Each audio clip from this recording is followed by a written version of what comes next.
We are live. I see, Steve. Still a little bit of the sinus infection here, Joe. It's catching up to you? It's kind of choppy. Like I'm trying to be energetic. I feel great. You sound great. You sound good. I can't breathe. I legitimately can't breathe. But we are live. Welcome back, ladies and gentlemen. I am one of your co-hosts, Blake Ruffino. Joining me to my left is Joe De Leon. Is this Italiana? It's like, Italian. I thought we've had this discussion. I'm not French. I will always emphasize I am not French. That's important. You know, you got to be careful, Joe. You know what I mean? You got to be careful because in Louisiana, you know, you don't know if they're French, right. Italiana, you never really know. But the two Italians are back, baby. Week 4 of the SEC is upon us. So we do have a big show today, Joe, in store for us. A lot of big games this week. A&M versus Arkansas. You got Tennessee and Florida. And obviously we'll do, to start off the show, we'll recap last week. How about them Tigers? All right, maybe I'm a little biased. I talk about it all week. I'm gonna let you talk about the Tigers, and you better give Brian Kelly his due. Damn it! I regrettably, I will. I reluctantly will. Okay. You know, it's like as Birdman once said, put some respect on his name. You know what I mean? Do you think that Birdman just walks around just doing bird sounds all day? I would hope so. I mean, it kind of comes with the territory. Right. It's a mislabeling if you're not doing that. I feel the same exact way. I feel like if my nickname was Birdman and the entire world knew me as Birdman, I'd be like, Birdman, I fly in any weather. You know what I mean? Like, the other thing that comes in with that too is like he already looks like he's crazy with all the tattoos. So it's like you're wasting an opportunity to be even crazier. No one's gonna come up to you and be like, hey, why is this tall guy making bird noises? It's like, oh, that guy's got tattoos. He looks a little crazy. And he sounds crazy too. Very true. Very true. All right, guys, we do got a lot to get into today. Me and Joe will do a week 3 recap and a week 4 preview. Joe Yancey is going to be joining us at 9:30. Jenna Dudson will be joining us at 9:45. PB&J, Joe. Let me ask you this question. Well, let me get through this and we'll go back to Jenna. Okay. Tye Richardson, my good buddy Tye Richardson, will be joining us at 10 a.m. from Dallas, live in Dallas. Oh. Yeah, it's going to be awesome. And former Florida defensive tackle Dominique Easley is joining us at 10:15. So, Joe, we have a huge onslaught today of guests. But I got to get to Jenna first. There is nothing in this world as a poor college student that I ate more than peanut butter and jelly sandwiches. I don't know about you. That was my go-to. Since she's going to do us a PB&J drink today, like I'm probably going to be drunk before 5 p.m. It's like 95% accurate that I'm going to be at least tipsy as all hell. I don't know. What was your go-to food in college that you would snack on when that check was about to be over with at the end of the month? Well, it was less about like me doing it because it was cheap, but more so when I was a freshman and I was only like 190 pounds. I was like skinny fat and I was chubby, a little chubby long snapper, and I needed to add weight. So what I would do after lift is I would make 2 of them and I would in the dining hall and I would eat one and then I would eat one before I went to bed. I got so fat, man, from eating those. I look back at it now with everything I know about nutrition. That wasn't doing a damn thing for me, but putting fat on my ass. That was all I was doing every single week. Well, let me tell you, kind of worked. So guilty pleasure. So this is weird about my body, at least for me. I can gain weight quick and I can lose weight quick. Okay, like yeah, same. So about 3 to 4 weeks before camp would start. Okay, I came up with this stupid plan that I would, as a center, I would show up about 3:30. Okay, because I knew by the end of camp, I was going to be 295. Okay, like nothing.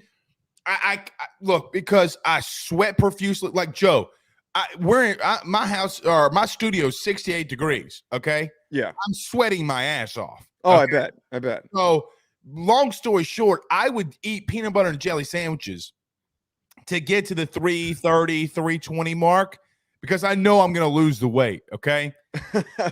So we had an incoming freshman that came in, and I told him my philosophy is like, look, bud, you're going to lose a lot of weight. You're just because even then, Joe, you would probably remember this back in 2008, you still had some form of two-a-days during camp, right? Like that's before like, so look, brother, you're gonna lose serious weight out there. So he started doing it. Joe, let me ask you this question before we get started. What do you put on your peanut butter and jelly first? Do you put the peanut butter or do you put the jelly? So, okay, I need a little more context here. So when you're talking about what I put on first, do you actually like layer it, like do one on one piece of bread and then put the next ingredient on top of the first ingredient? Or do you do the two pieces of bread and then stick them together? Because that's what I do. Well, I usually put peanut butter and then jelly on top of it, okay, kind of psychopathically. But what I've learned to do is I mix it. I mix it in a bowl. And put it on there. That's fat boy tradition. But let me tell you what so what would you do? I mean, you put it on both sides of bread. I used to do that. I used to layer the hell out of it. And I used to do mostly peanut butter. I don't know. Again, that was my backward strategy of putting on weight and getting really fat was layer up with peanut butter, put a little bit of jelly on because I was worried about the sugar, which again, so convoluted, that logic. And then I would slap them together. Sometimes if you're trying to really add some weight, bananas, throw some bananas in there. I would do peanut butter and bananas. Yeah. I would do peanut butter and bananas. This psychopath, my roommate, would put jelly on both sides and then put peanut butter. Oh, that's too much jelly. That's way too much jelly. Too much jelly. I called him a psychopath. I called him whatever. Jeffrey Dahmer. Jeffrey Dahmer. I called him Dahmer for like all of camp until he made like a massive play against, I think, Mississippi State, and so I stopped calling him that because he's probably really is psychopathic. I was like, you know what? I'm not. Don't want to get on his bad side. Right. Don't want to get on his bad side. He's the guy from Billy Madison that when, you're in trouble and you're like, I'm glad I called that guy. Was he an offensive lineman? He started off on the D line, but they had to move him to O line because he was too white and unathletic. Those dudes are the craziest. I have firmly believed that the guys that play defense and then move to offensive line are always the craziest because most offensive linemen have like that protective trait. The guys who switch from D to O just want to kill people. Like that's usually the progression there. You can't have that mentality as an offensive lineman. No. You can't have that mentality. They want to know, somebody asked earlier, what time is Joe's pinky chugging segment? 9:45. I don't have the Howard University mug again, so I'm not going to be doing the pinky chug. Look, you gotta just live it up. I mean, the pinky is. I will live it up. I'm apparently I'm fancier than I thought I was. Cool. Cool. I mean, look. I mean, you run with. I'm sure you're gonna go hang out with Johnny Depp and his new girlfriend. His lawyer. Later on today. All right. We do got a lot to get into. So, Joe, let's pay these bills very quickly. Everybody do us a favor by hitting the like and share. Stop. Collaborate and listen. We want this Saturday morning show to blow up. The way that we do that is we need your help. Now, I told our listeners through the week, Joe, that I will send them an AYS shirt if they go 5 days of sharing the show. That means they got to share it this morning. So, everybody stop, collaborate, and listen. Hit the like and share. Share to all of those Facebook groups. If you're listening to us or watching us on the Bleav Podcast Network or AYS, subscribe, hit the notification bell, all that great stuff. Struggling this morning. And wherever you listen to the audio podcast as well, rate, review, subscribe, all that good stuff. Okay, let's do this, Joe. Let's pay these bills. Let's talk about Bet Online. When we return, we'll do a Week 3 recap, Week 4 preview, and then get this thing rolling. Let's talk about our good friends over at betonline.ag and our good friends over at GM Varno & Sons, gmvarnoandsons.com. We return in 1 minute. BetOnline is the fastest and easiest way for you to wager on all of your favorite sports, contests, events with the first-to-market odds and lines. Find reviews for all the news for each league, including Major League Baseball, NFL, NBA, NHL, combat sports, college sports, esports, and even golf.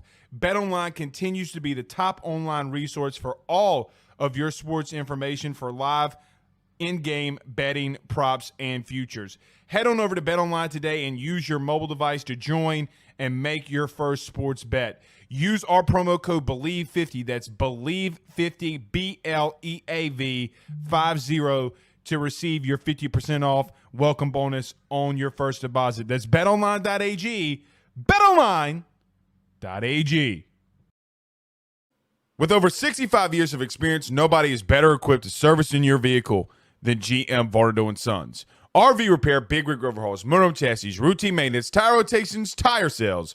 No job is too big or too small over at GM.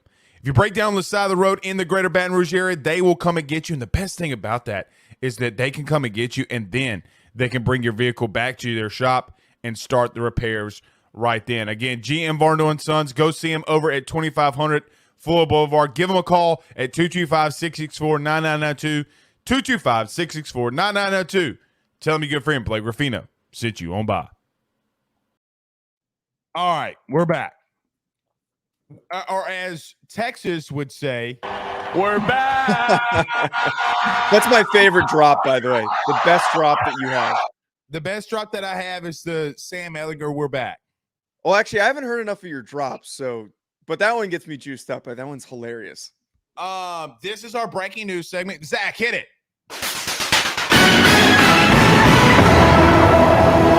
That's pretty good. You've played that one before. I forgot about that one. That one's pretty good. This is, bro, what do you mean this player's ass? He's going in the first round. Like, is that what it is? That the wording on the board? Is it those exact? No, on the board it says hot take. Okay. Hot take. Okay. And then we have our NIL deal with LSU's starting middle linebacker Mike Jones Jr. Who? That one's better than the we're back one. That's way better than the we're back one. Mike Jones. I spoke too soon. Well, so what's funny is Mike Jones made a tackle. So we'll transition into this, and I want your thoughts about this LSU Mid-State game from last week. Mike Jones made a fourth down stop, and the whole stadium, 102,000 people, are screaming, "Who?" I mean, dude, that gives me chills because I know the young man, Yeah. That's got to be an amazing feeling. But so let's transition into that. Your former coach at Notre Dame, nana boo boo. All right, Brian. All right, I'm gonna chill. Yeah. Blake, I will say this: we're past that. We're at week 4. I'm past being disgruntled. I understand the situation well enough now. Mentions and DMs from Notre Dame fans. Oh, are they still not? Are they still not? Dude.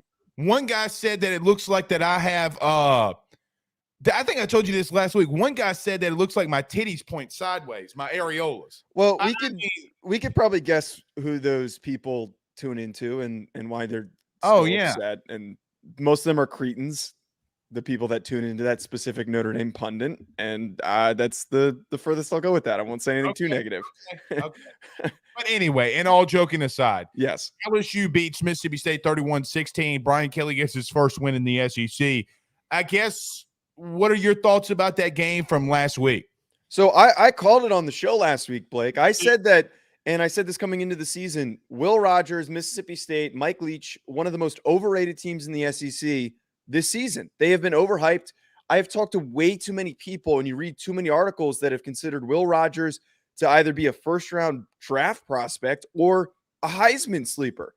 And we didn't get any of that last week. If you properly position yourself and you have the right defensive game plan, it's not hard to stop this air raid offense. It's not hard. It works. That gimmicky crap works in the Pac-12. It works in the Big Ten. It doesn't work in the SEC. Like, you have smart defensive coordinators. You've got athletes all over the field. When you're playing in the Pac-12, of course, when you're going up against certain defenses that have 3-star or lower defensive backs, like, you're going to exploit certain guys on the field. And that's always the approach with the air raid, is find the weakness, exploit it, throw the ball all over the yard. That's not going to work against LSU that's got athletes from sideline to sideline. I thought that, and I'm not saying that the air raid can't work in the SEC. There's probably ways that it can work. But I have always been saying that Mississippi State has been overrated coming into this year. They have been lauded to be this sleeper, great, grand team that could upset people. I didn't think that they were that good. And defensively, they're average. They've got some nice pieces that we talked about last week. But LSU needed that win. It was an important game for them. And of course, they were going to come out swinging against a team that's been given way more credit than they've been given. I think what's scary for me to tell everybody else around the SEC is what happens when LSU has a coach who knows what the hell he's doing. The one thing that everybody has to give Brian Kelly credit for is this. The defensive coordinators that he's hired in the past, whether it be – dude, look at Vandy. You know, and look, I get Vandy's going to get crushed today against Alabama, and I understand that. But the over-under in wins for them this season was 3. They're already exceeding expectations in Vandy with Clark Lee. Yeah. Duke is 3-0.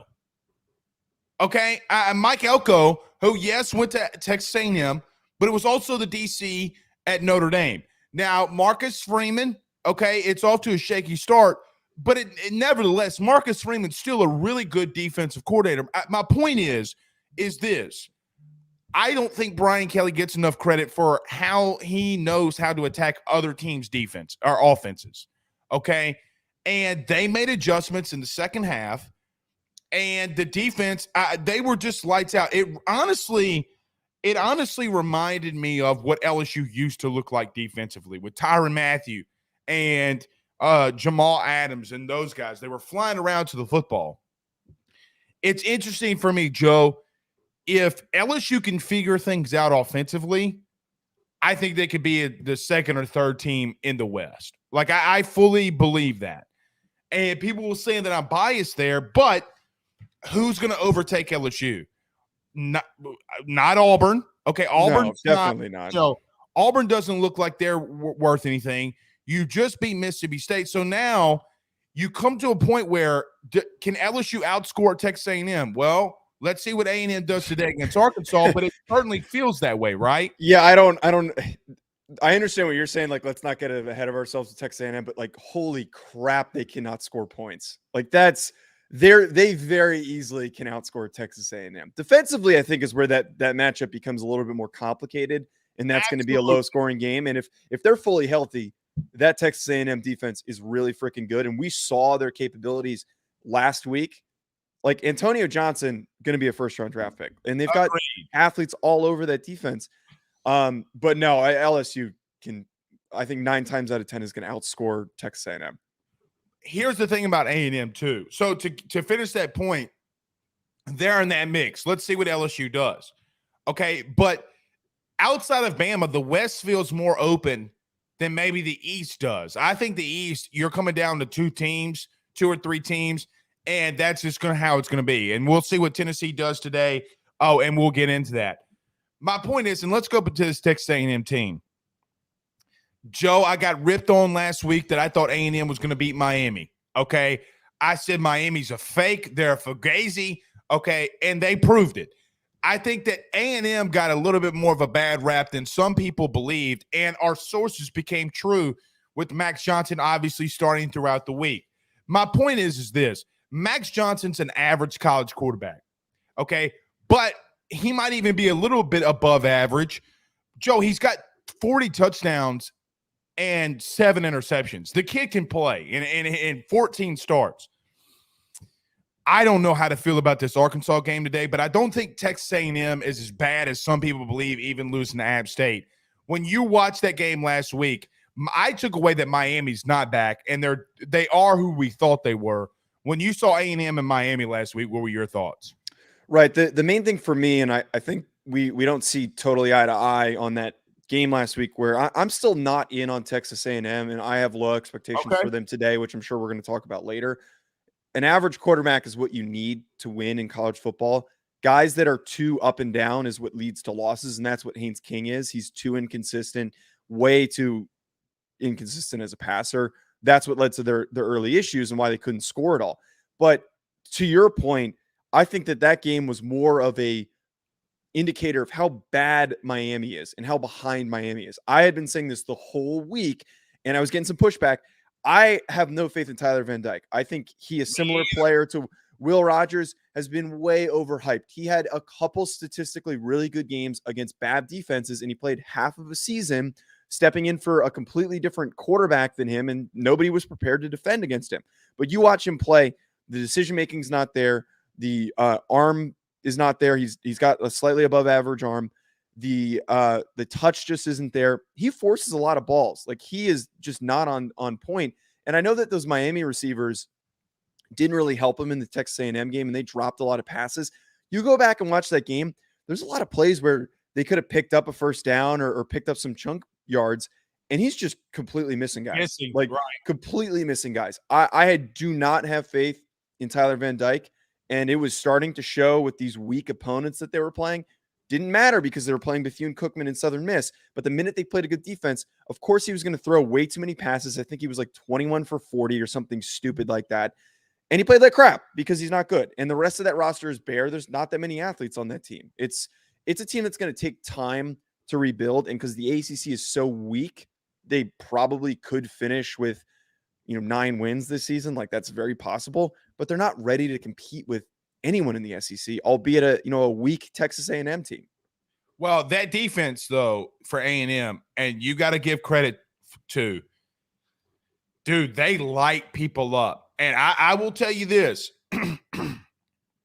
If your offense is off, meaning like their opponent's off, like if they're playing Alabama and Alabama continues to struggle, listen, you can't mess around with A&M defensively. No. Because here's the thing. When they're rotating defensive linemen in, so I think 7 defensive linemen played for A&M last week, Joe. I think of the 7, 4 of them are 5-star athletes. Okay. It's just silly. It's insane what they are doing defensively. And I think I don't think Jimbo's a great offensive play caller. For them to win a natty, he's going to have to get rid of offensive play calling duties. Yes. Here's the thing with Jimbo, though. Jimbo knows a good defense when he sees it. He knows where to recruit. And I'll give him this. There's going to be a point in time, Joe, that they're going to recruit so well and have the guys there that sometimes when you're running 22 or 24 dive, they're going to execute offensively, right? And let's just see what they do. Now, they got a big game today, so let's look. There weren't a lot of huge games in the SEC last week. We have so much we need to talk about this week, so let's do that, and we'll go along as the day goes on. But let's hit some of these big ones. We'll talk a lot of Florida, Tennessee, but I want to go and keeping with that same theme, Arkansas and Texas A&M. Joe, let me ask you, are you surprised that Texas A&M is a favorite over Arkansas right now, as I am? I got to be honest, I'm blown away that Arkansas is not a favorite because of how bad A&M's looked so far. It's actually really odd to see, and I think it's the overcorrection by the books that, this is in Texas, it's played in Jerry World, it's kind of nearby for Texas A&M. Let's give them that little bit of bump of an advantage. I also think a lot of people are unwilling to properly contextualize what happened for Arkansas last week. That's a trap game when they played Missouri State. Playing against their former coach in Bobby Petrino, of course that team's going to rally, and of course that Arkansas is going to show up like they did week 1, thinking that they're going to smack a team, coasting for the beginning of the game, and then doing enough to finish out the game and win the game. I think that's a big factor here. I'm completely shocked, and I think that I put money on Arkansas in this game. I will admit that was one of my bets. I took the money line. It's a crazy bet to not take. What has Texas A&M done to prove that they're a better team than a top 10 Arkansas team? Like, I've seen way more from Arkansas, and they're dealing with injuries. They're not fully healthy. Like, let's remember that. Rocket Sanders, KJ Jefferson right now look fantastic when they're in rhythm. So, like, I'm like you're talking about here, shocked that Texas A&M's favored. I said this all offseason, and he's making me look like a damn genius. Outside of quarterback, Drew Sanders was the biggest portal addition to any team in the country. I fully believe that. Joe, he is all over the place. He is playing himself into a first-round pick, okay? The dude can rush the pass. He's a longer pause, but he's a longer, okay, Micah Parsons. They let him rush the passer. He plays middle backer. He's all over the place. I expect him to have a huge game today because A&M's offense makes the linebackers dictate what they need to do. If your team's linebackers usually plays well, you usually win. Okay, and why Alabama lost against A&M a season ago is because what's number 10's name from Bama? Why is it slipping my name? Toto. Henry Toto, yeah. Toto played like absolute dog manure, okay, in that game, and then they lost. I think that Drew Sanders is my key to victory for Arkansas, okay, because I think that A&M's going to have to find a way to run the football to get any kind of relevancy and points in this game. I'm staying away from that one on my betting line. Really? Yeah, because – let me tell you something, man. I don't trust Arkansas either. Okay, I don't think that they're explosive enough offensively. I got to be honest. I rewatched that game last week in the Cincinnati game. I think that they're way too predictable. Okay, my thing would be this: can Arkansas score? Now I know that A&M can't score. Can Arkansas? Because I think that this is the biggest test for their offensive line. And look, brother, they can't push around Missouri State now.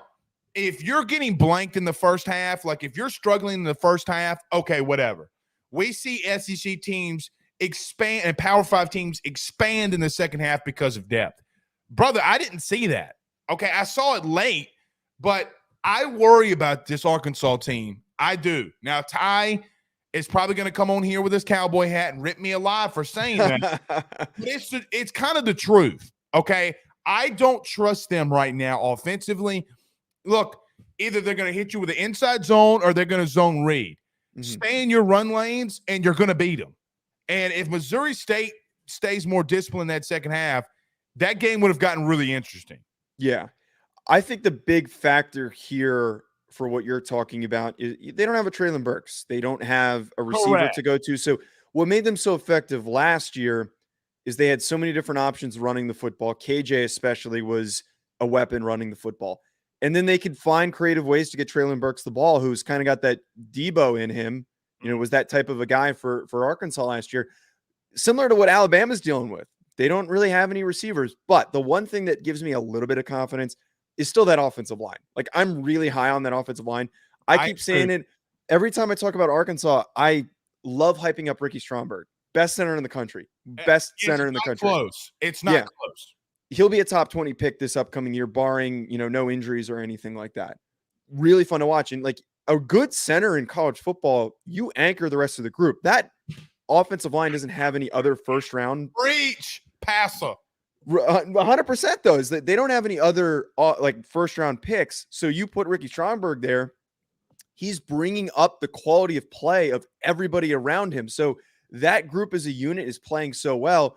Like I said earlier, Rocket Sanders, I think he had like 150 last game. I think if you get into a rhythm with him and KJ, and I know it's like you're saying, it's predictable. It's, it's a lot of zone read. You kind of get that sense of like, oh, KJ is going to get the ball on this drive and they're going to lean on Rocket on another drive. It's very predictable to know what they're going to do. But they're one of the few teams in the country that have the offensive line to say, we're going to do what you expect us to do and we're going to knock you and punch you in the face. Hopefully they come a little bit harder than they did against Missouri State. Pause. I knew you were going to say that. But I agree. Listen, let me say this before we get to Joe Yancey. I hope I'm saying his last name right. You know how I am with names. I really apologize to Joe if I'm not. I'm staying away from that game. And here's the biggest reason why. You hit on this. I don't know if Arkansas is explosive enough on the outside for me to feel all warm and fuzzy outside or inside to say that it's a just end all be all they win. Now that game gets weird and freaky, okay, all the time. It took Arkansas everything they had a season ago to beat A&M. We'll see. All right, let's do this. Who's got an interesting game? Is this, and Joe's going to come in here and punch me in the face, not this Joe, but our next guest, Joe Yancey. Is this game today between Missouri and Auburn? Who's the worst team or not the worst team in the SEC? I think it's let's put a little more of a positive spin on it. The way that I look at it, this is the opportunity for Auburn to move in a different direction. It might be the nail in the coffin for Harsin. I'm not picking Auburn. I'm not right. He's on his I, deathbed. He might be done. Like this is execution game right here. And look, I'll say this: Drinkowitz does not want to go anywhere. Okay, I'm going to pick Mizzou, but let's do this. Let's get to our next guest. Let's pay these bills very quickly. Let's talk about our good friends over at Grahamco, thegrahamco.com. Guys, we return in 45 seconds with Joe Yancey. Let's talk Auburn and Mizzou. Guys, I've got to talk to you about our good friends over at Grahamco. They are the Delta 8 company based out of the state of Florida. They're founded by college football junkies just like you and I am not sure if you're familiar with Delta 8, but you need to be. Grahamco is the absolute leader in this field, and they have phenomenal products that I just need to tell you about. First off is the Wake and Bake coffee that is absolutely spectacular. The gummies are as well, as they're the best in the market. So go to thegrahamco.com right now and use the promo code AYS25. That's thegrahamco.com, AYS25 promo code to get 25% off of your order. Jump on this fast, as it is perfect for holidays, anniversaries, and everyday use. Grahamco is hemp-derived and completely legal inside of the state of Louisiana. No medical card is needed, and shipping is very discreet. You must be 21 years older to order. Again, that's thegrahamco.com. Use that promo code AYS25. All right, we are joined here by Joe Yancey. Now, Joe, I'm really bad at saying names. Did I get your name correct? You nailed it. Okay. So Missouri and Auburn kick off today. And look, I don't know. I'm going to let you just run with this one. Auburn seems like a complete and utter dumpster fire. I still think Missouri has a lot of fight in them with the fighting Eli Drinkowitzes. Start us off today, brother. What do you expect out of this game with Auburn struggling as bad as they have been to start the season? Auburn really needs this victory. They actually probably need it more than Mizzou. We talked on Bleav in Mizzou. There's two core components, I think, of a great head coach, and one of them is recruiting. The other is obviously coaching the ball club and getting W's. So Drink is going to get a pass for a period of time because he's an exceptional recruiter. Doesn't mean they can never win a game, but also the expectations for them within the SEC aren't high. They're not a great football team. They're a team that slowly adds a lot of talented pieces. They have a lot of talent. On Auburn's side of the ball, and they got to win. They can't lose this game. I mean, and I don't know. They don't have to cover. I don't think they're going to cover. I think Mizzou covers 7.5. I think it's close. I think it's probably under. And I think it's most likely a lower scoring game. But Auburn, for his own sake of his career, I mean, he has to win this game. Auburn cannot sit in the basement at that program for that long. It's consistent. And you look at the last game each team played. I was actually at that ACU game. You can't just barely beat Abilene Christian on Mizzou's deal. Now, I understand it was 34-17. That game was closer than it looked. And there's a couple things there that are almost terrifying, like they could not sack the quarterback. Mizzou just isn't getting to the quarterback. Mm-hmm. Auburn, on the other hand, I know they played a much better team in Penn State, but you can't lose that bad. And one thing that was just almost insane, they had 400 and I think 15 or 20 total yards, and that just didn't result in many points. So what do I expect from the game? I expect Auburn to probably win by a narrow margin in a low-scoring, very uneventful game. But Mizzou can easily win this game. If Luther Burden, who is potentially the best, first-year wide receiver in college, or touted as such, if they get him the ball, a lot of great things are going to happen. If Brady Cook has time, yeah, he's the man. I mean, he's the guy. Like, if you guys remember J-Mac when they had Jamie Mack, 20 targets, right, Joe? I mean, he has to, or get him involved in the Wildcat. Like, they put him in a punt return, they put him on special teams. What happens? He goes to the house 78 yards. They give him a little flip on the outside edge, probably get you 5-6 yards. It's a touchdown. So every time they've been deliberate and intentional about getting him the football, which they weren't in the Kansas State game, a lot of great things happen. You also need this kid to touch the ball, feel comfortable, and show up so he doesn't transfer.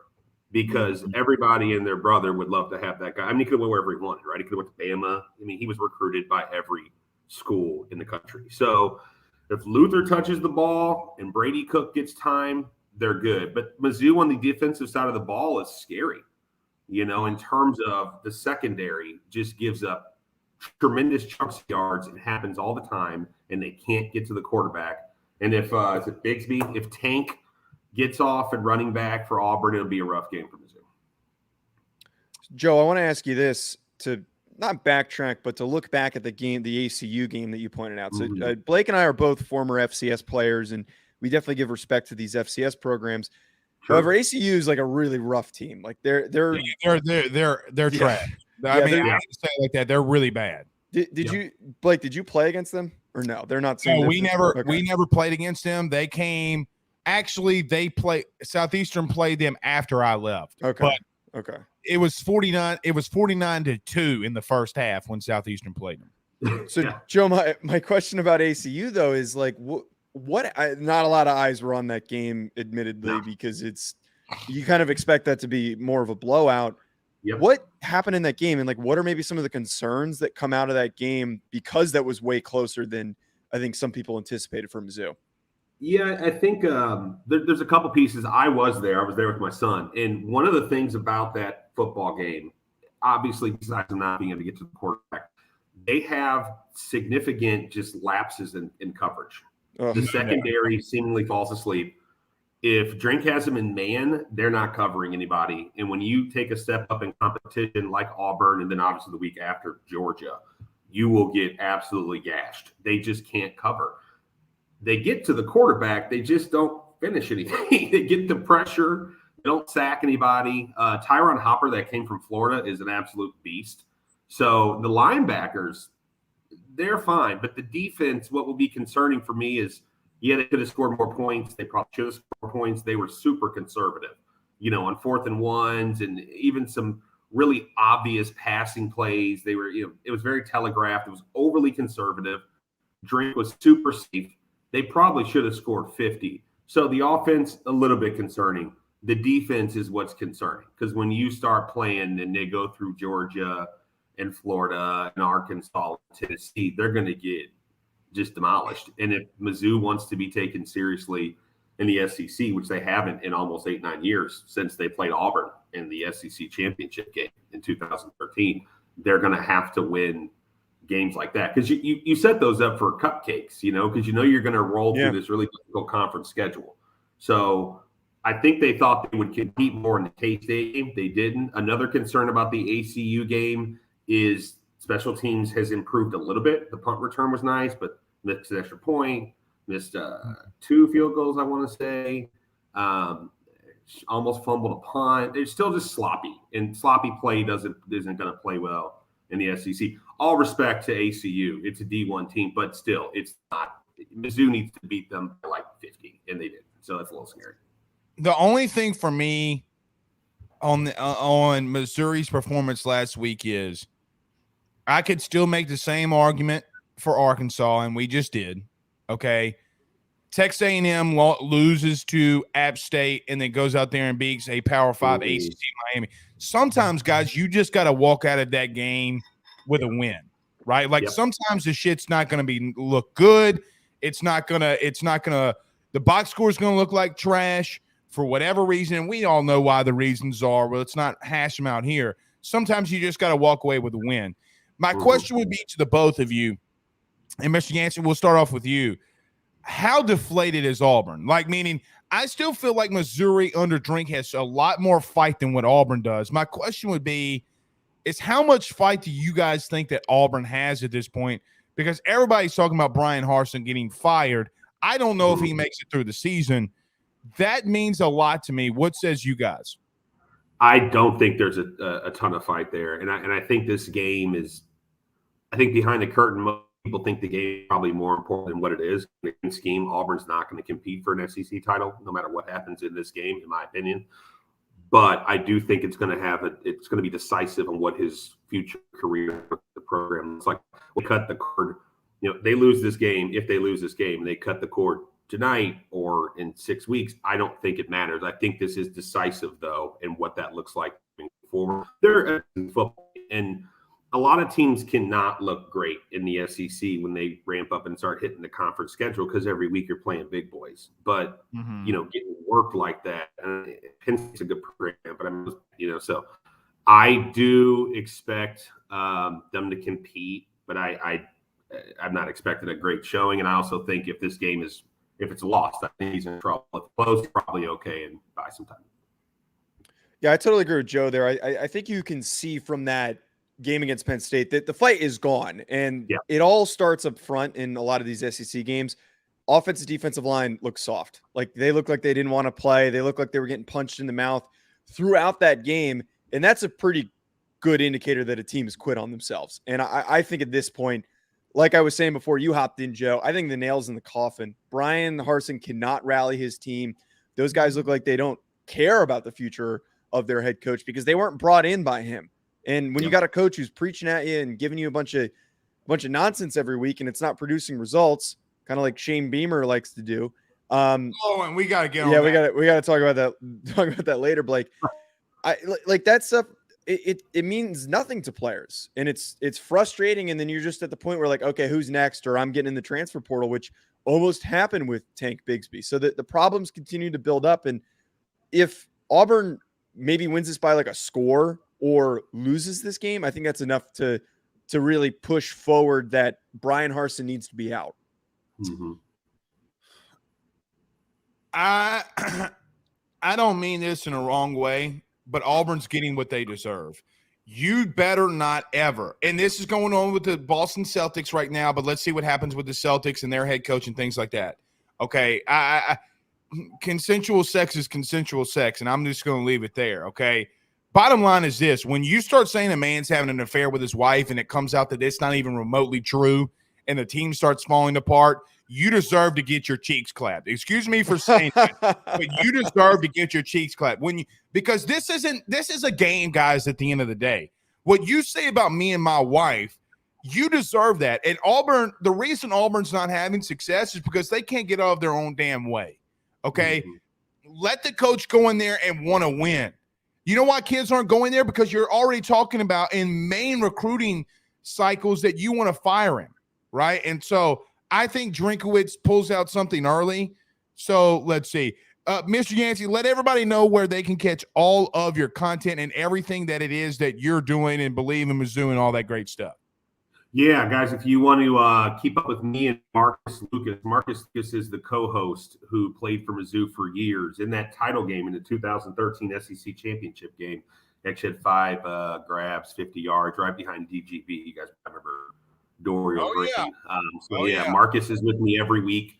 We do at least one. If we can get 2 in, we do. He's a youth coach, football coach down in South Carolina. And actually still owns a seafood restaurant up in Columbia, Missouri. So you can always check him out there. Yeah, crustaceans, really good. So Marcus is with me, riding shotgun every week. He's great. Dude is just full of statistics and insight and just handles it very well. We have a great thing going, so we'd love to see y'all come check it out.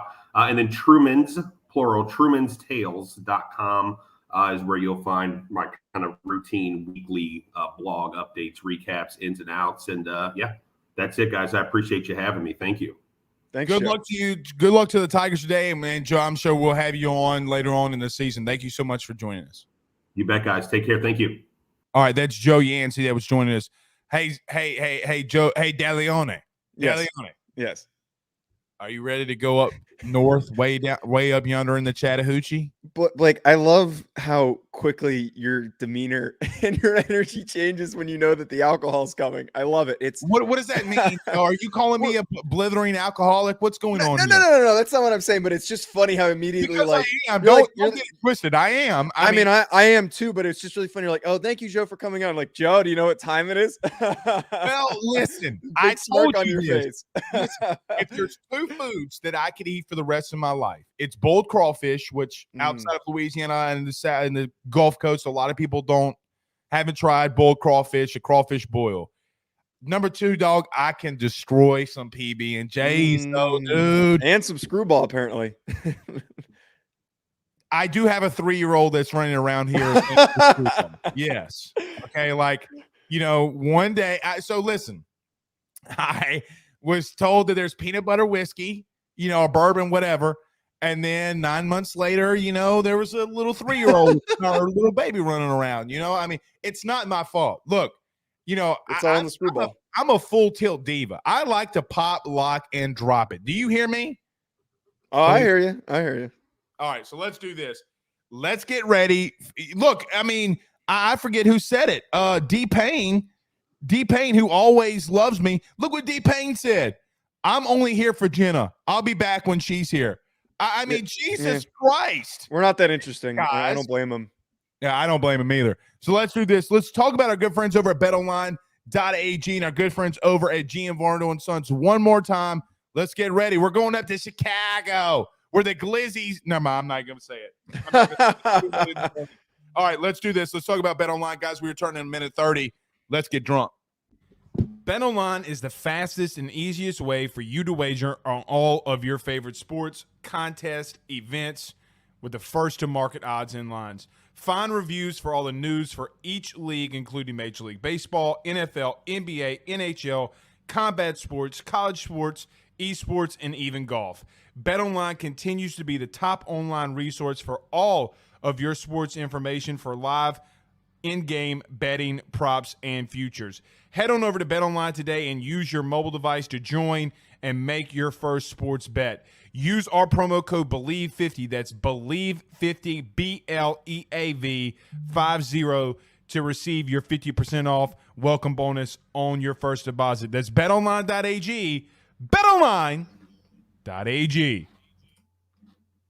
With over 65 years of experience, nobody is better equipped to service in your vehicle than GM Varno & Sons. RV repair, big rig overhauls, motorhome chassis, routine maintenance, tire rotations, tire sales. No job is too big or too small over at GM. If you break down the side of the road in the greater Baton Rouge area, they will come and get you. And the best thing about that is that they can come and get you, and then they can bring your vehicle back to their shop and start the repairs right then. Again, GM Varno & Sons. Go see them over at 2500 Fuller Boulevard. Give them a call at 225-664-9992. 225-664-9992. Tell them your good friend Blake Ruffino sent you on by. All right. I don't know what Joe's doing, Jenna. I have no idea. I don't know what Joe's doing either. Well, so I don't know how much you caught of the beginning part of it, but yes, Screwball has gotten me in more pickles than it has done great things for me. But I do have a little 3-year-old running around. I guess that's a good thing, right? So let's put it this way. If another child is running around in, like, let's say, 10 months and it's a girl, I just think it's only fair that her name is Jenna. We're expecting our second child on November the 2nd. So, oh my God, that's like any day now. Correct. And we still don't have names. If you would like to convince Megan that we should name her. And so look, so this is what happens. Okay. We don't find out what the baby's sex is or gender, whatever the PC term is these days. Okay. So we wait until birth. So that's what we did with Ben. So the doctor, okay, was, baby was coming, and the doctor was like, well, here he comes. I'm like, hey. My eyes got big. Here he comes. Who? What? And then here he comes out, and he's kicking and screaming, ah! And I'm like, ah! And so we both kind of like locked eyes, and my eyes are big, and I'm like freaking out. And then he starts crying, and then it's never really changed since then. So what can I love say? That. Screwball. You can name, if it's a girl, you can name her Emma, and then you can have a total Ben and Emma like friends, like Ross and like Ross's kids. If you're a Friends fan. I used to be a huge Friends fan. It's kind of started to fall down the totem pole for me, mainly due to like The Office. I'm a big Parks and Rec guy. I like to laugh. Don't get me wrong. Friends is funny. Friends is funny. I mean, what's taking Joe so long? I bet you he forgot his shit. I wonder if he's running to the car right now to grab everything that he needs to grab, which Would not surprise me but let's put it this way: when he comes back and he's all in a tizzy, I think we need to like just. Oh, I'm gonna rag the shit out of him. No, we absolutely need to.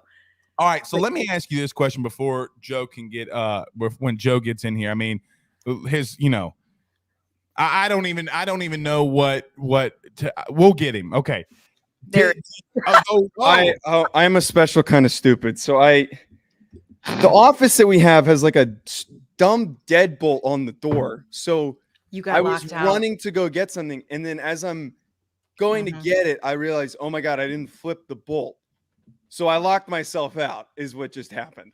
I don't know how long I was gone for. I would like to say I'm surprised, but I'm not.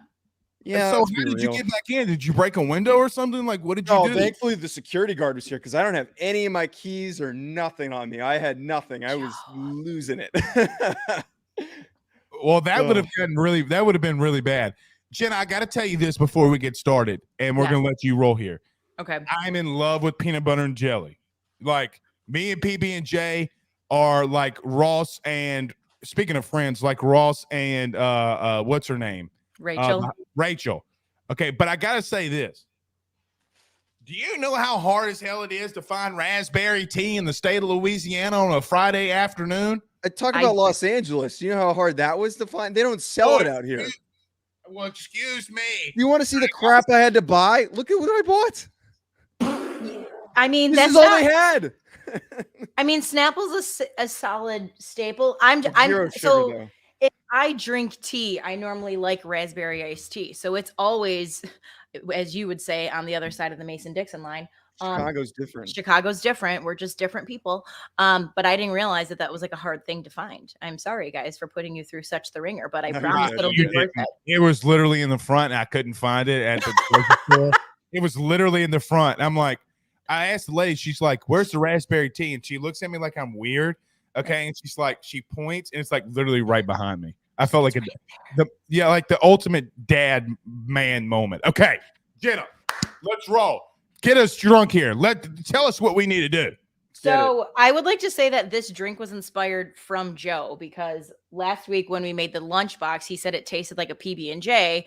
And my bartending brain was like, no, I'm actually going to make you a PB&J alcoholically. So, Joe, thank you for the inspiration. Oh, so cute. I know, it's the tiniest little thing on the planet. That's what you said. That's what she said. Blake, I beat you to it. Okay. So, God almighty, if now only this would open.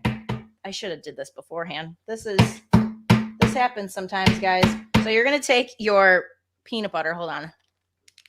There we go. There we go. I don't think I can get it. As we learned last week, last time, don't chip your teeth again, I know, right? That's, you got to get in the back. Okay. So you're going to take your tiny little bottle, or you're going to do 1.5 ounces. If you do not have a shot glass, that's going to be just like 1 finger, just in terms of your glass. Take some ice, add some ice in. All right. It's too much ice. Take your raspberry iced tea. Okay. Pour it on in. And then I poured too much again. Sorry. Shocker, Joe. I'm buying you a jigger for Christmas. I've already decided.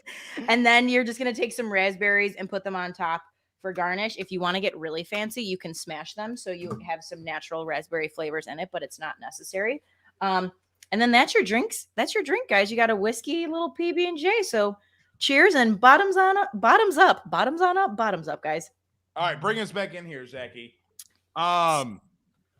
Okay, so this is what mine looks like. That looks beautiful. I gotta use the red Solo cup though, Jenna, because our dishwasher and water's out at the current moment. I love a solid red Solo cup moment. I just happen to have a bunch of glassware underneath me because we're filming on top of my bar right now. So yes, indeed. Okay, so Joe, you ready? You ready to taste this?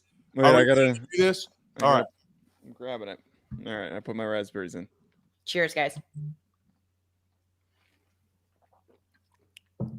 That's wow. Oh my God.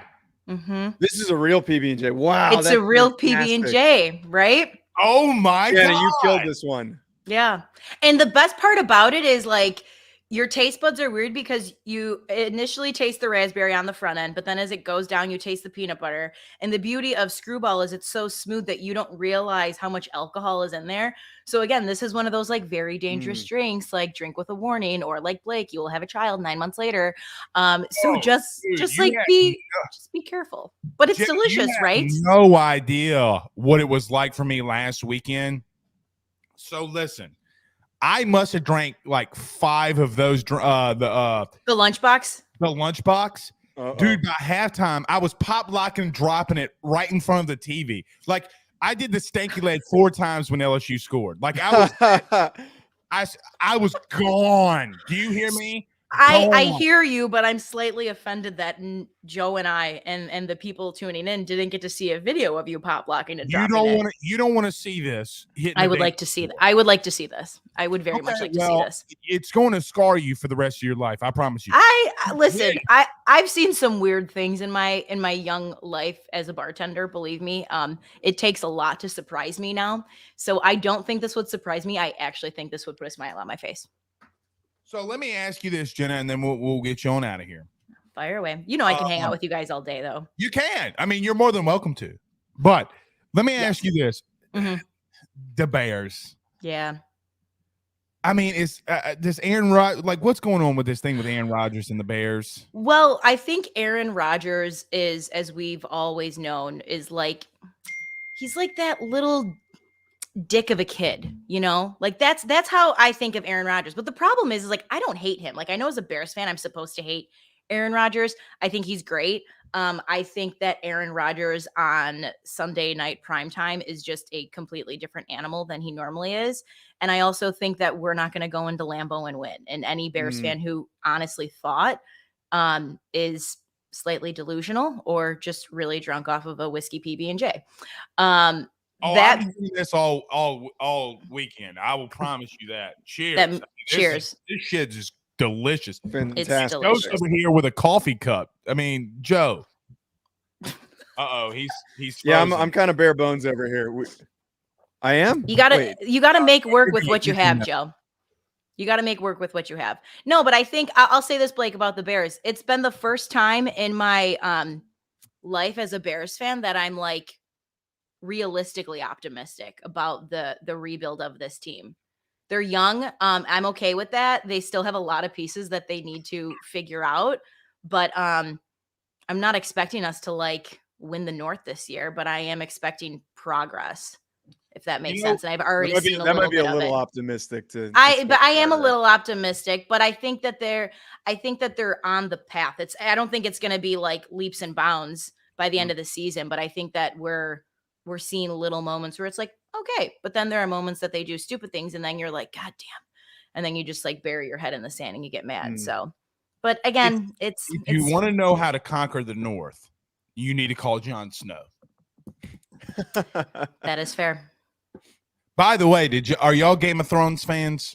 No. I haven't gotten into it because I am a binge watcher that will stay up until 7 a.m. knowing I have a 9 o'clock meeting. I have no self-control. Jenna, me and you're exact same. I don't watch things at night because I know if I watch it, like, so Cobra Kai, the Cobra Kai season. Oh, yeah. Watch it in one day. Yep. I have a problem. I have a problem. Jenna, this is by far, if we're doing tiers of drinks, this by far is number 1 in my book.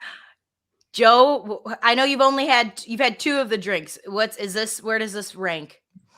I think this is I would put this in the top. I really liked the tea one that we did. My only reason why I'm willing to bank on this one a little bit more because the other one was less ingredients. It was just tequila and tea, which, you know, I'm simple. I'll drink that. But no, this is fantastic. I think I would put it at the top. Oh, it's only one more ingredient. What are you talking about? It's raspberries. We're just adding raspberries and that's it. What are you talking about? It's not just whiskey. It's the peanut butter whiskey. It's a little bit more complicated. It's a slight difference, slightly more complicated. It feels like this is the best part about being an adult, right? When you need to like tap back into that childlike sense of wonder that you had, you make this drink and you just like run around your house butt naked and then you're fine. And it's like totally acceptable. I but don't that's think different. anybody wants to see my big ass running around. But nevertheless, I mean, you get what I'm saying, though. Just be a kid again drinking this. You know what? And we talked about this last week. If all three of us are going to the national title game, I will probably run around buck-ass nude if it was LSU that wins. Now, they're not going to, but I will make this bet right now. If LSU gets and wins the national title this year, I will run around the Bleav studio buck-ass nude. Yeah, I'm going to say to that, Blake, in all my efforts to try and get you to come here, if you put that on the table, I think that all of that goes out the window. So happen. LSU's not going to win a natty. I know. Well, but let's hope they don't.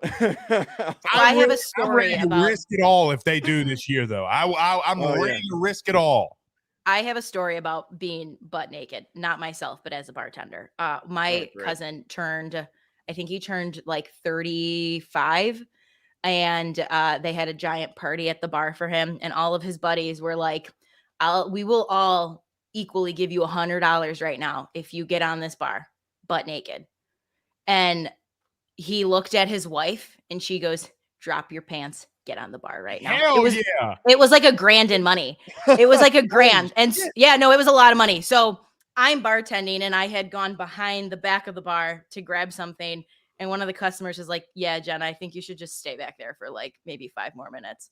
Because it was my cousin. And I was like, there are just certain things that like I just don't need to see from my cousin. So again, Blake, I've seen some weird things at the bar. All right, we do have one question, then we got to get you out of here and get to our good buddy Tye Richardson. But Cam Rogers, the man with the master plan. I knew this was going to be a screwdriver question. Jesus Christ, Cam. On a scale of one screwdriver, how good is the drink? I mean, it's okay. Like, I just think it's a basic drink, and there's nothing wrong with that. If I'm having orange juice in the morning, I'd rather have it with champagne. I would not want to have it. What he's asking here is he's considering a screwdriver a 10 on the scale, and he's asking where this stacks up with it, because Cam drinks one drink when he goes out and when he goes to the airport, which I witnessed in person during the Super Bowl. He was ordering mostly screwdrivers, which props to you. If you find what you like, go for it. But we got to have a little diversity. But so that's what I think what he's asking here. So he's asking me on a scale between this drink and a screwdriver, where does this one fall? Is that the question? Yeah, between one and screwdriver. Yes, by far. Yeah, I'm doing this, Cam. I'm doing this. But I don't think Cam likes whiskey, if I were to guess. You know what? None of us really like whiskey. It's part of a brand. Is there like a twist on a screwdriver we can make one week to make Cam happy? Yeah, I'll do it. We'll do like a screwdriver with an upgrade. How about? If you find a way to do an old fashioned and mix it in here, I will. I can't. Never mind. No. Okay, so old fashions are my favorite drink. It's like right now that it's like me and you have 50. So much in common. We have so much in common. We really do. I will drink as many old fashions as I can. Even when I'm getting ready to fall down, I'm still going to have another one. That's kind of where my model is. But there's a certain way that you have to make it. So if we do it, there's like ingredients I want you to get, because you have to stir the drink. So here, like I got it right here. So I don't actually know what this guy is called, but when you take this and you stir it and then you pour it over a big ice cube, you're just like blending everything together. It's a teaspoon. That's what it's called, a teaspoon. Yeah. And then when you pour it over just like a nice big rocks glass, and we're going to do it with, this is where like you guys would have to put in a little bit of work, but I like to make Demerara syrup, which is just like a brown syrup. So it's more molassesy than like your regular simple syrup that's clear. Again, I know it sounds like a lot of work, but once you make that, it is the best old fashioned you'll ever have in your life. All right. Jenna Dudson, the woman that gets me drunk every Saturday. I'm just doing my job, Blake. I'm just doing my job. Thank you so much for joining us. We'll see you again next week. Thank you. Thanks, guys. Appreciate it. All right, that's Jenna Dudson joining us. Way down yonder on the Chattahoochee. Do you think Tye Richardson's going to sing that when he comes in? Because I know good and goddamn well he better come in here with this cowboy hat on, or I swear to God, I'm going to wrestle him down. I'm going to hog tie him.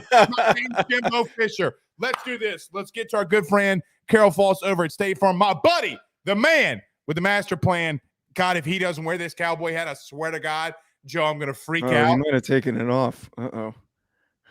He might have taken He it better off. put that son of a bitch back on. I swear to God. Let's talk about our good friend Carol Falls over at State Farm. Tye Richardson, the GOAT, joins us in 45 seconds.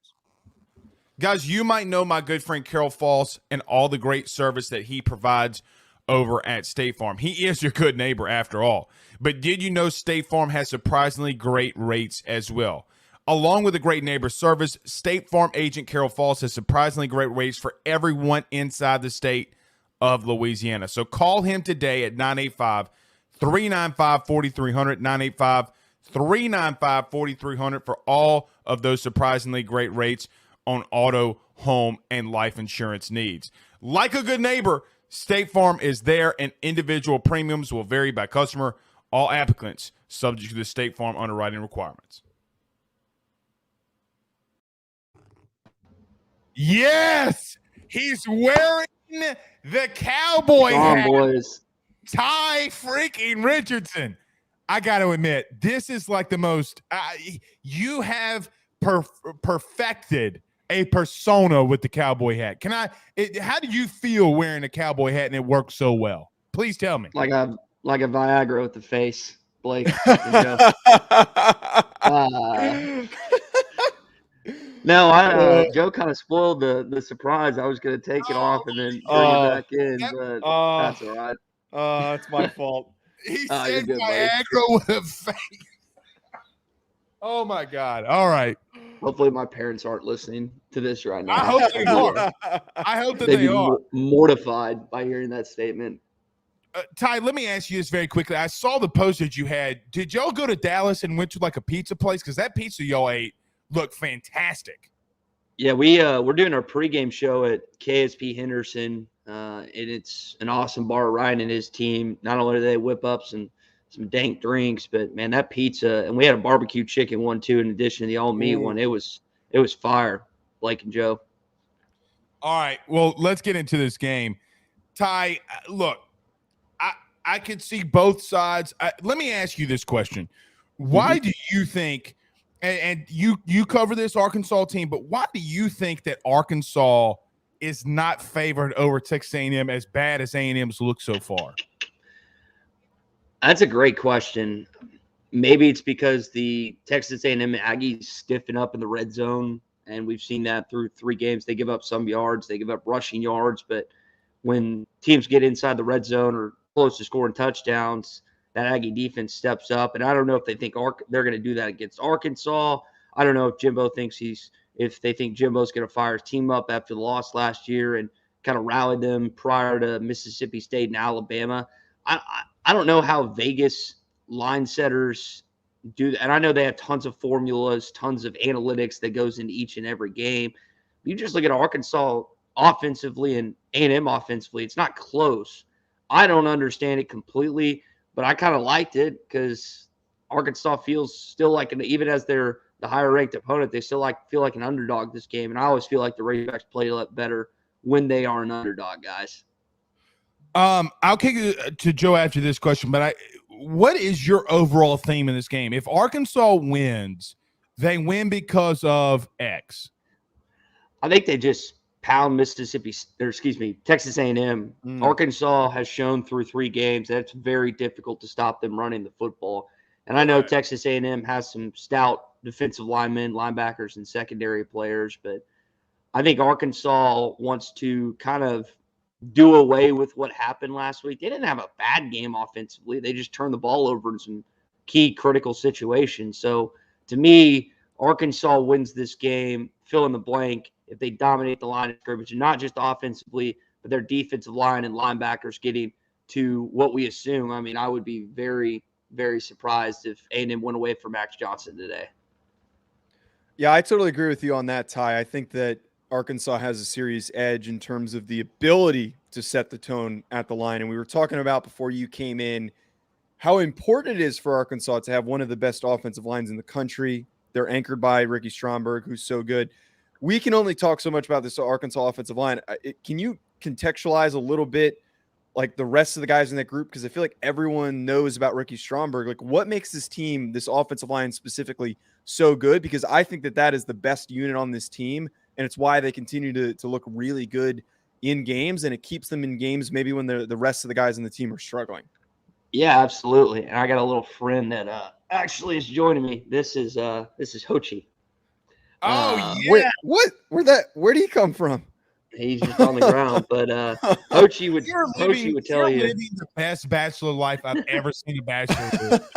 Yeah, this is my buddy's new dog, but he's the man. To your question, I think that Arkansas's offensive line is going to be up for the Joe Moore Award given to the best offensive line in all of college football. The reason the reason that unit is so solid is because it's not just Ricky Stromberg, but they have a combined over 100 starts amongst that group. And the only position they replaced last year was Myron Cunningham at left tackle. And now they got Luke Jones back there, who started his career at Notre Dame and then transferred to Arkansas. He's a kid that went to a very, very talented high school, Pulaski Academy, our rival in high school. But chill, Hochi.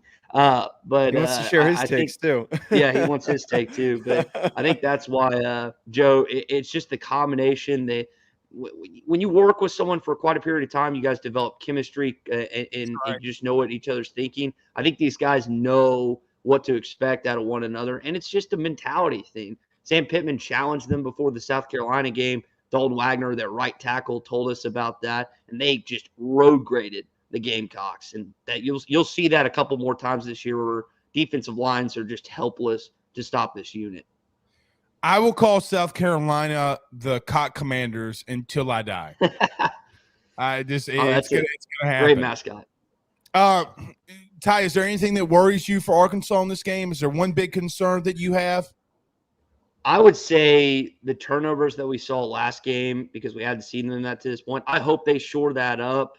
Defensively, it's Anaya Smith and Devon Achane. I mean, these guys are All-American, All-SEC caliber players, and you don't want them to get open when they're going out in pass routes. I'm not as worried about Achane or Smith running the football, but when they get matched up in key third down situations, or Max Johnson is given more time than he usually gets, then I would say that's an issue for Arkansas, because they don't have that lockdown cover corner to guard either of those guys.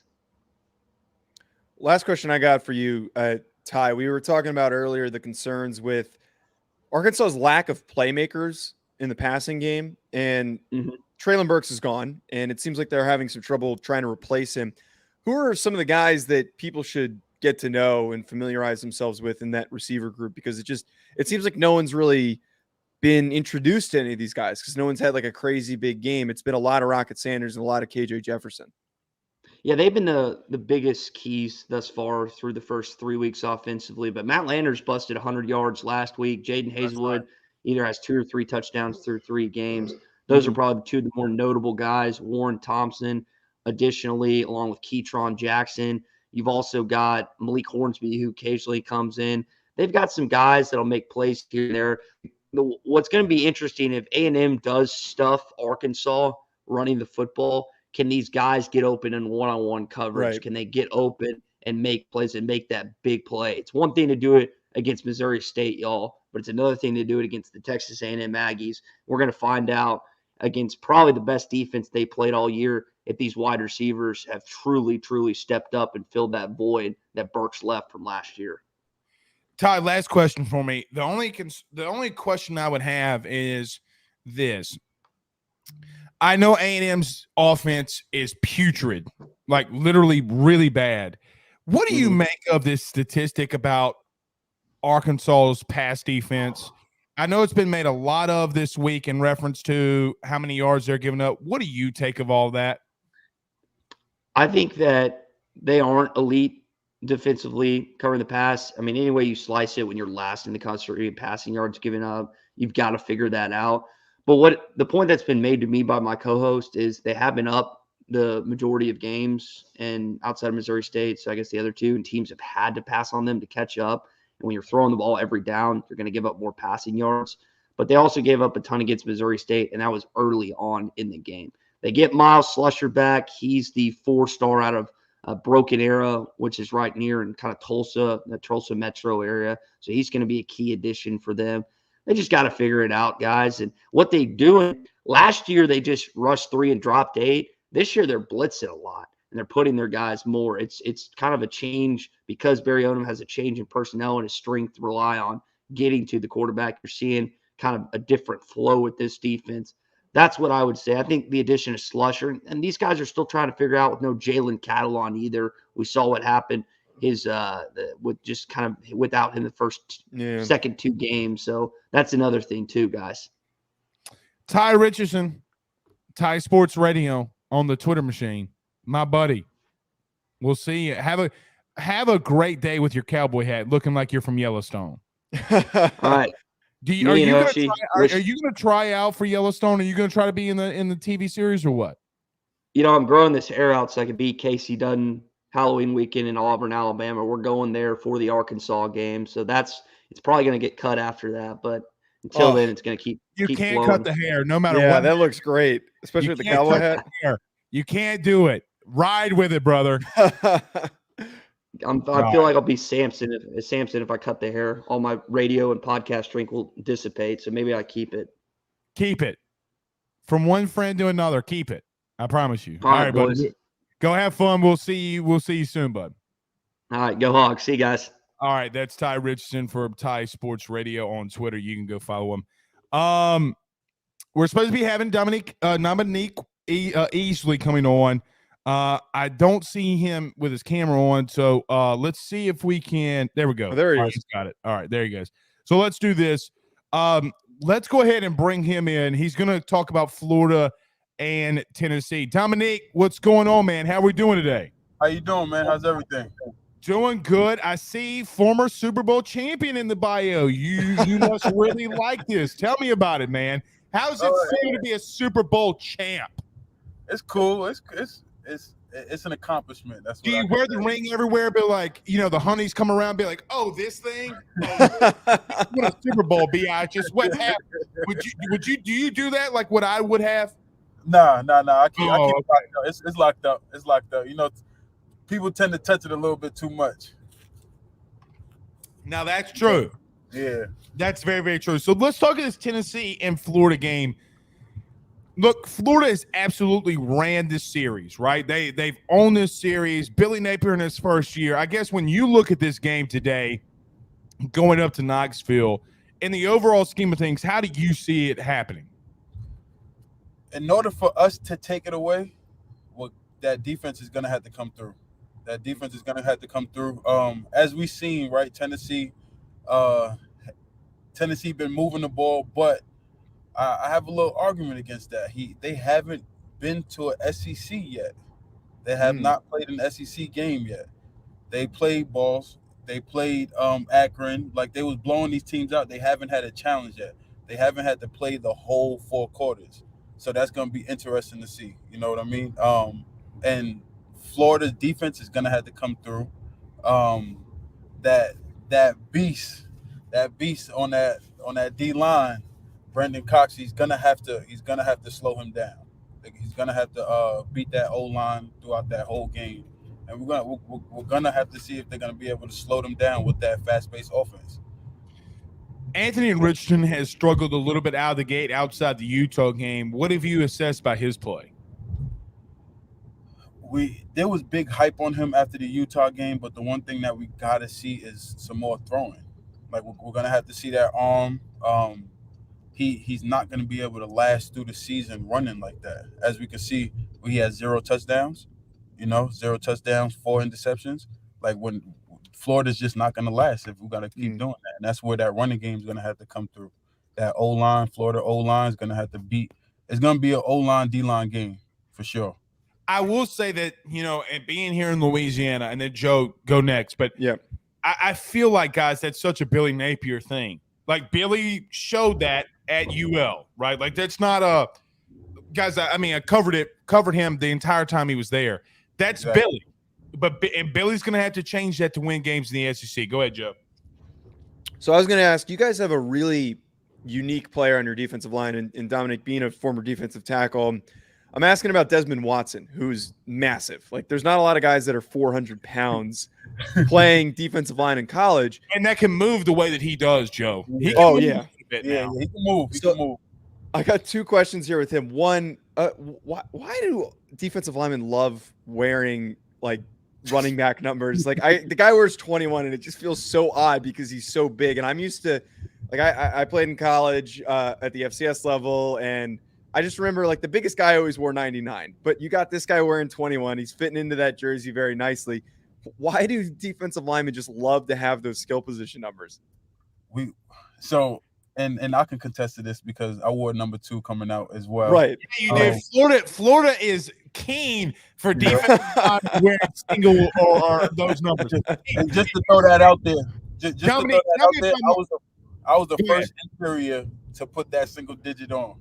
Now, Dominique, to rudely interrupt you, because I'm rudely interrupting you, tell me that that's not a Florida thing. Because, Joe, when like LSU plays Florida every week, if they wear a singleized number or not something not in the 90s, they're a beast. They're going to get drafted. You know what I mean? Right.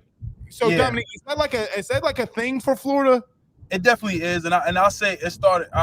We started seeing it with like the Carlos Dunlaps. You know, right. Number 8. You just look faster. That's what you want to look as a D lineman. You want to look faster. You want to look good. So we tend to want to be the running backs. You know, we tend to want to be the fast looking good guys. I really hope that Watson gets some goal line carries. That would actually be fantastic if he did. I'm pretty sure he is. If they smart, they would, because he can move. He can definitely move. He's a big cat. He can move. So you think that they should put him in on offense? Like, you think that they should try and work him in some capacity? I feel like they have to. You know what I mean? Right. He's like, so big. He takes up so much space. But so it's a more serious question. Like, watching him play, he's so strong. He's so powerful. There was a clip that went viral from the USF game where he's literally throwing a 5'8", 160-pound running back into the ground. When you're that big and you're that wide and you take up that much space, like, how much of a impact is it to have a guy playing in the middle of your defense that takes up that much space and eats up blocks? So it's definitely a benefit to have somebody that big. Where Tennessee can use it against them is that offense. You know, like he's gonna have to, one, get in shape. Like Florida better been running him this week. You know what I mean? And he's gonna have to be able to move. So with a team like Tennessee, I don't see that as much being a benefit as it would Alabama, a running team. You know, a running style offense. So I think it's gonna help because he's gonna be able to clog up. But I hope they've been running. The interesting thing is we talked about LSU versus Miss State last week, and I'm not saying that what Tennessee runs is the air raid, because they run the football a lot more than what Mike Leach does. Do you see Florida having to spread this out? Like, how would you attack?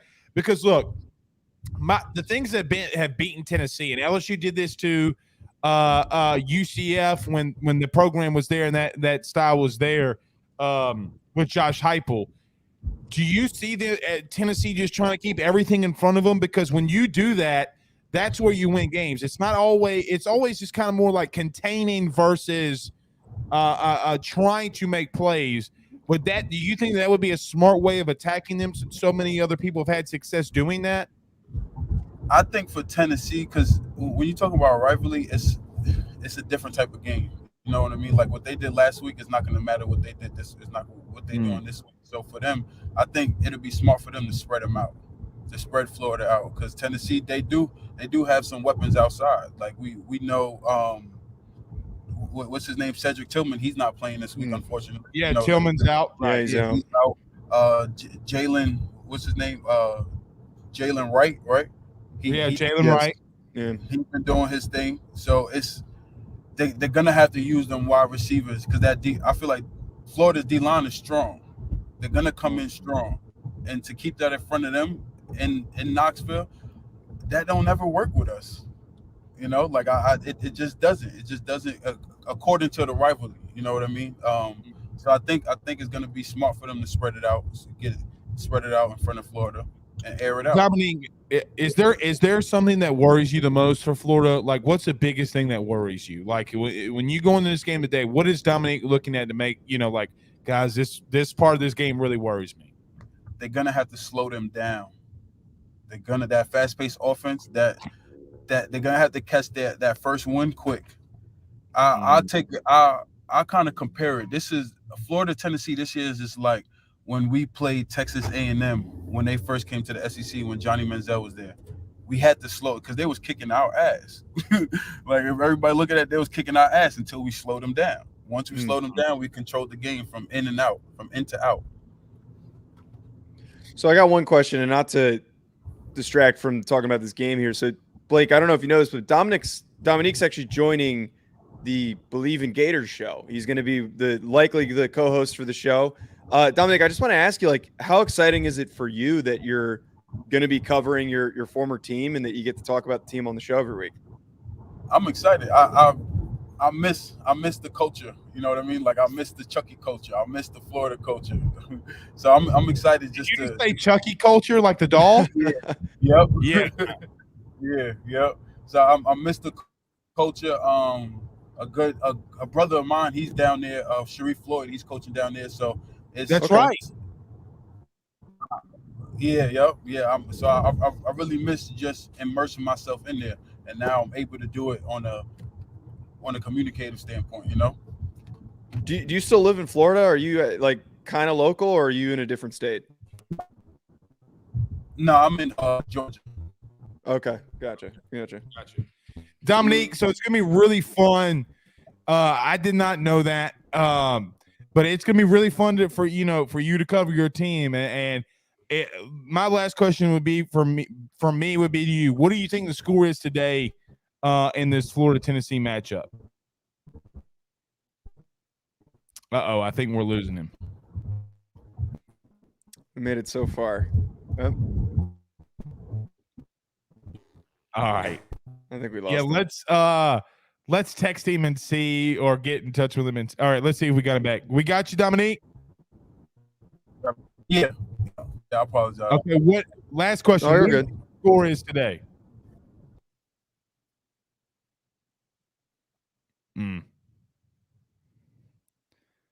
All right. We almost. Yeah, we'll just have to text him and tell him that he froze up. Look, Joe, I don't know how you feel about this game. Okay,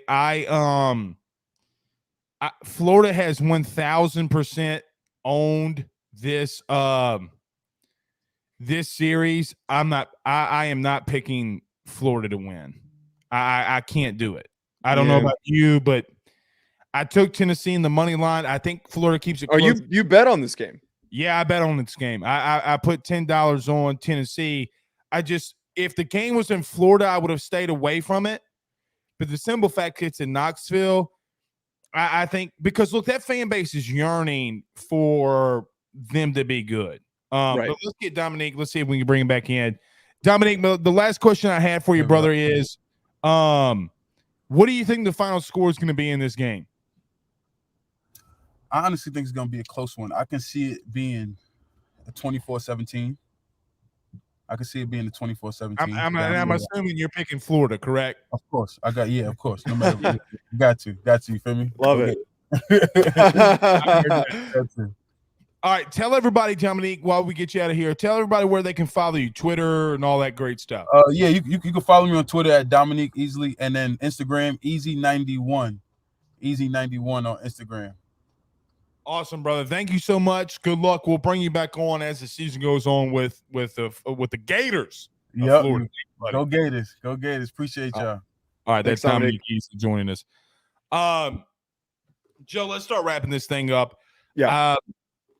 I'm taking Tennessee. Look, look, Hendon Hooker's too damn good for me. I get that his receiver's out, but I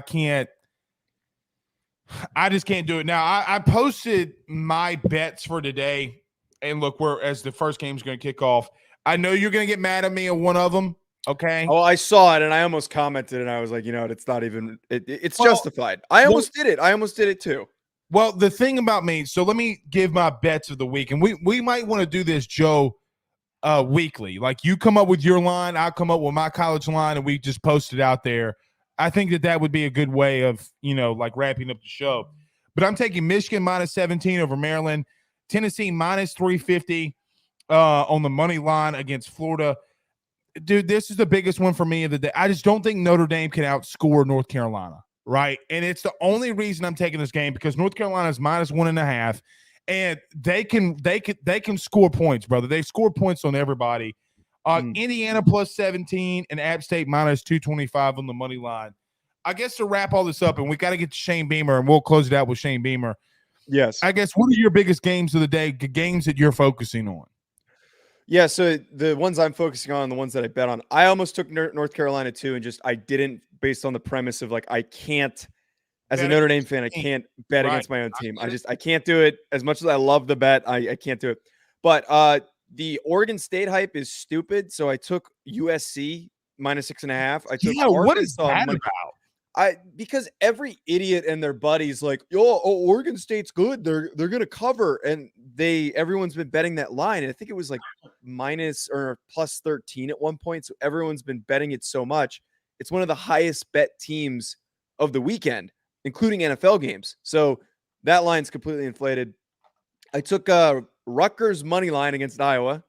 I like that bet. I like that. It's I didn't put that much money on it, but it's a total value play because it's plus 235 odds on Bet Online. I took Arkansas money line because I think it's ridiculous that they're not favored in that. Oregon against Washington State minus 6.5, and then the last one I took was Texas minus 6 against Texas Tech. My sleeper pick of the week, and everybody rip me alive. Mm-hmm. Let's go Jayhawks. What was the line on that? -7 this morning. It's minus 6.5. The Kansas freaking Jayhawks. The probably, and let me tell you this, what should be the next head coach of the Nebraska Cornhuskers, Lance Leipold, is just a dude. You hear me? Oh, I love him. If I'm Nebraska, I'm throwing the book at him. Now, I should have shared this last week. Let me tell you something about Kansas, though. Yeah. Look, we can make fun of Les Miles all we want to, and that's great. Les recruited his ass off, and Lance is reaping those benefits. They're getting a little bit serious. They know with the TV money, I have a buddy that works in that front office and administration at Kansas. Joe, they're getting serious, okay? And I will tell you this. Don't think Kansas has money. Don't for a second think that they won't spend money on a football coach if they're winning, because they 100%. will. 100%. Question is can Lance recruit? And look, he is he's hitting on all of these dudes. He's hitting on all of these 3 stars. It's insane. Jalen Daniels looks really good too. He's kind of one of those guys that's not going to win the Heisman, but he's going to have a stupid statistical season because he's doing everything. He's running, he's throwing, he's doing all these crazy things for that offense. I'm so high on this Kansas team. I took him money line last week against Houston, and I hit that bet. It was plus 300 odds. Hey, I did too. I didn't sit and tell anybody because I thought people would think I'm an idiot. Well, I didn't tell anyone because I didn't want to jinx it. I was so high on that. I was like, oh, this is going to hit. I'm not going to say anything to anyone, and then I'm gonna brag the rest of the night. Let's end the show with this. Now, South Carolina has Charlotte. Okay. Yeah. They're going to win. They're going to be fine. So I have been known to go on these Rufino's rants. Okay. What in the absolute F word are people bitching about with Shane Beamer? Now, let me say this. Shane Beamer's been in the news and them talking about Shane Beamer and all this craziness. But let me say this. Shane Beamer's got to know better. Okay. On the other side of this coin, his dad's been a head coach for a long time. He's got to know you can't go full Butch Jones, right? You can't say we're champions at heart and shit like that. When you say that and you lose, you're going to get ridiculed. But I'm a Shane Beamer fan. I don't get it. I'm kind of out on Shane Beamer. So I was messaging you. And look, that's fine. And that's fine. But why are you ridiculing him when he's got to rebuild something there, though? I understand that, and I'm less I'm not fully out on Shane Beamer, but I have been around coaches and I've witnessed other coaches do the whole coach speak thing where you make up the stats to make yourself look better. You like Scott Frost did this, is the most recent example where literally 2 weeks ago, Scott Frost did. He was pointing out like, oh, we're just not finishing games. Like we're not winning in the fourth quarter and like all that stuff. And like pointing out stats of like what their record would be if they were finished. I hate that bit. I absolutely hate that bit. And I think it is one of the most like defeatist, excuse-filled bits to do as a head coach. And it's total coach speak to be like, oh, well, if you look at this very specific stat, we're doing this, this, and this. If you're 11-2 or 10-2 in the fourth quarter, whatever it was that he said in this press conference, I had no problem with him like jawing with that one journalist after the Georgia game. That was justified. That was a stupid question to ask. Very stupid. Him to sit there and say, oh, we're 10-2 in the fourth quarter. Of course you're 10-2 in the fourth quarter when you're losing football games and teams are putting in their backups. That's what happens. When teams take their foot off the pedal, that is going to be the case. And I understand like it's not totally justified criticism, but I have witnessed and been around too many coaches who do the coach speak bullshit. It's pardon my language. And it means nothing. It's meaningless. Like it usually is an indicator that you don't really have a hold of your team. You're just saying things to say things to try and keep things positive or whatever. And you're trying to deflect from the fact that the results aren't showing up on the field. Like Nick Saban doesn't do that. Like Brian Kelly's never really done that. Lincoln Riley's never really done that. Like the best coaches in the country don't do that. It's always the ones that are struggling and are not producing results that are the ones who are making up these goofy stats and trying to rally that way. Well, Jenna says it's TDE, tiny doc energy, and I agree. He's trying so hard, and I feel like for Shane, just because your daddy's been a head coach, he should have gone somewhere smaller first and then get to this position. Man, the SEC's a gauntlet. And look, South Carolina, we rip on them all the time, but their fans are loyal as F. Oh, they hate me. Well, so why do they hate you? Because I said their coach was bad. I in the the plainest English possible, I just said bad coach, bad team. That was all I said in my tweet. And I had everybody funneling in telling me that they didn't care about my opinion. Well, I mean, when you're on the, I will brag on ourselves a little bit. When you have the following that we do, people are going to rag on you. Yeah. I come to the point where people think I get mad on Twitter when I debate and talk to these dudes. Guys, I'm never really mad. Oh yeah. I was laughing it off. I was giggling like when I was responding to all these people. I'm like, this is hilarious that these people are so upset. But here's the thing, and I said it the day that Spencer Rattler transferred to South Carolina. If you thought that Spencer Rattler was a good head coach, good quarterback, you're a dumbass. Okay, I get that he's an upgrade from what you had, and look, he is an upgrade. Yes. Okay, that's not how you sustain That's not how you sustain. You brought up Brian Kelly, and I'll just use this because it's a team that we cover. You go get a Jane Daniels where you can like people were so far out on Jane Daniels and thinking Spencer Rattler could be a Heisman contender, and the opposite has happened here, right? The opposite has happened. My point is this: you've got to do unique things to rebuild your program. I've seen it at LSU, right? You got to be able to recruit. And look, this dancing and hop up out the bed, turn my swag on, head ass. You can't do that when you're getting the shit kicked out of you. You better get out there and ready to play. That's my thing with Shane Beamer. Okay, I defend him with the media part of it, but man, come on, bro. Like you got to get better too. No, 100%. I had no problem with the way that he responded to that one journalist, but at the same time, when you're not producing results, you're making a lot of money as a head coach in the SEC. Like you are opening yourself up to criticism if you're not producing results and you're also doing weird things and making up these obnoxious statements and stats to try and justify your failures. Like you're going to be under a microscope, and the dumber the things that you say, the more criticism you're going to get. Like that. I had somebody say to me like why are you be optimistic and rally his team? But I didn't see it as that. Like I saw him trying. I think I'm lagging a little bit. We're losing you. We're losing you. Yeah. Joe, you there? Yeah, I'm back. The internet's not cooperating with me at the end of this. Well, it's probably a good sign that we just need to go ahead and call it a day. That's what I think. Probably. All right. Guys, let's go watch some damn football. Dude, I'm telling you, this drink's going to make me take my pants off. I'm just telling you. I mean, please do it after the stream ends. Who's to say that I'm not? See, here's the thing, Joe. No one knows if I have pants on right now. No one. Yeah, if you stand up, but let's not test that. All right, guys. We'll see y'all again next week. Y'all have a good day. Have a good Saturday watching college football. We'll see y'all soon. Y'all have a good night or have a good day. Peace out.